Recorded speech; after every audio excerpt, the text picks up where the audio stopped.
नमस्कार, स्वागत है आपका हमारे स्पेशल न्यूज बुलेटिन में।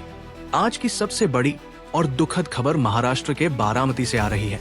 एक भयानक विमान हादसे में महाराष्ट्र के उप मुख्यमंत्री और वरिष्ठ नेता अजित पवार का निजी विमान दुर्घटनाग्रस्त हो गया है। इस दर्दनाक हादसे में अजित पवार समेत कुल 5 लोगों की मौत की पुष्टि हुई है और विमान पूरी तरह जलकर खाक हो गया है। ये हादसा बारामती एयरपोर्ट के नजदीक लैंडिंग के दौरान हुआ, जिससे महाराष्ट्र की राजनीति में एक बड़ा शोक और हलचल का माहौल पैदा हो गया है। आज सुबह करीब 8 बजे महाराष्ट्र के बारामती में उस समय त्रासदी घटी जब उप मुख्यमंत्री अजित पवार अपने निजी चार्टर्ड विमान से बारामती एयरपोर्ट के आसपास लैंडिंग कर रहे थे। विमान का संतुलन बिगड़ गया और वो रनवे के पास ही दुर्घटनाग्रस्त हो गया। विमान क्रैश होते ही भारी आवाज के साथ आग की लपटें उठीं और मशीन पूरी तरह जलकर खाक हो गई। घटना इतनी तेज थी कि मौके पर बड़ी संख्या में धुआं और मलबा फैल गया और स्थानीय लोगों तथा बचाव दलों को तुरंत घटनास्थल पर पहुंचकर राहत एवं बचाव कार्य शुरू करना पड़ा। Director general of civil aviation (DGCA) की प्रारंभिक रिपोर्ट के अनुसार इस हादसे में विमान में सवार पूरे 5 लोग, जिसमें अजित पवार, 2 पायलट, उनके निजी सुरक्षा अधिकारी और एक सहायक शामिल थे, सभी की मौत हो गई है। किसी भी व्यक्ति का बच पाना असंभव था और दुर्घटना स्थल पर ही सभी मृत पाए गए। जानकारी के अनुसार ये विमान एक बॉम्बार्डियर लर्जेट पैंतालीस XR रजिस्ट्रेशन VTSS के था, जिसे VSR एविएशन द्वारा संचालित किया जा रहा था। ये लघु व्यवसायिक जेट मुंबई से सुबह उड़ान भरकर बारामती के लिए आया था, जहां अजित पवार को जिला परिषद चुनाव से जुड़े कार्यक्रमों में भाग लेना था। विमान लैंडिंग की कोशिश के दौरान अचानक हुआ तकनीकी गड़बड़ी या मौसम के कारण नियंत्रण खो बैठा, जिसके चलते ये हादसा हुआ।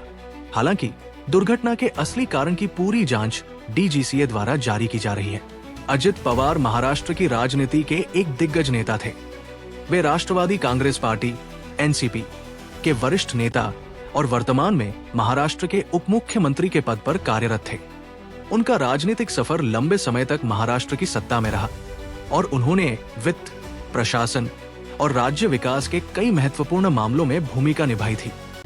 उनकी अचानक हुई मौत से न सिर्फ NCP बल्कि पूरे महाराष्ट्र की राजनीति में शोक की लहर फैल गई है। इस दुखद खबर के बाद महाराष्ट्र और केंद्र सरकार दोनों के स्तर पर गहरी शोक प्रतिक्रिया आई है। मुख्यमंत्री देवेंद्र फडणवीस सहित कई वरिष्ठ नेताओं ने इस हादसे पर दुख जताया और मृतकों के परिवार के प्रति संवेदनाएं व्यक्त की है। केंद्रीय स्तर पर भी प्रधानमंत्री नरेंद्र मोदी और गृह मंत्री अमित शाह ने महाराष्ट्र सरकार से संपर्क कर स्थिति की जानकारी ली और विस्तृत रिपोर्ट तलब की है। राजनीतिक विश्लेषक मानते हैं कि अजित पवार के इस आकस्मिक निधन से महाराष्ट्र की राजनीति में अस्थिरता उत्पन्न हो सकती है और आगामी चुनाव तथा सत्ता समीकरणों पर इसका सीधा असर देखने को मिलेगा। दुर्घटना के तुरंत बाद स्थानीय पुलिस, अग्निशमन विभाग और राष्ट्रीय आपदा प्रतिक्रिया बल (NDRF) के कर्मी मौके पर पहुंचे। उन्होंने धुएं से भरे मलबे के बीच राहत कार्य तेज किया, लेकिन विमान के पूरी तरह जल जाने के कारण बचाव दलों के लिए कठिन परिस्थितियां रही। मृतकों के परिवारों को सूचना दे दी गई है और उनके परिजन अब महाराष्ट्र की ओर प्रस्थान कर रहे हैं। अधिकारियों ने मौजूदा समय में किसी भी और विवरण का खुलासा सीमित रखा है और कहा है कि जांच जारी है। बातचीत में हम फिर से याद दिलाते हैं कि ये एक बेहद दुखद और संवेदनशील घटना है।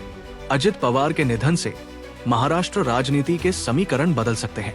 हम हृदय से उनके परिवार और समर्थकों के प्रति संवेदना व्यक्त करते हैं। अब हम आपको इसी खबर के ताजा अपडेट से अवगत कराते रहेंगे। अगर आपको ये वीडियो पसंद आई हो तो लाइक जरूर करें। हमारे चैनल को सब्सक्राइब करना बिल्कुल न भूलें। वीडियो को अपने दोस्तों के साथ शेयर जरूर करें। बेल आइकन दबा लें ताकि नई वीडियो की नोटिफिकेशन मिलती रहे। कमेंट सेक्शन में अपनी राय जरूर लिखें। आपका सपोर्ट हमारे लिए बहुत मायने रखता है। धन्यवाद। आपसे फिर मिलेंगे अगली वीडियो में।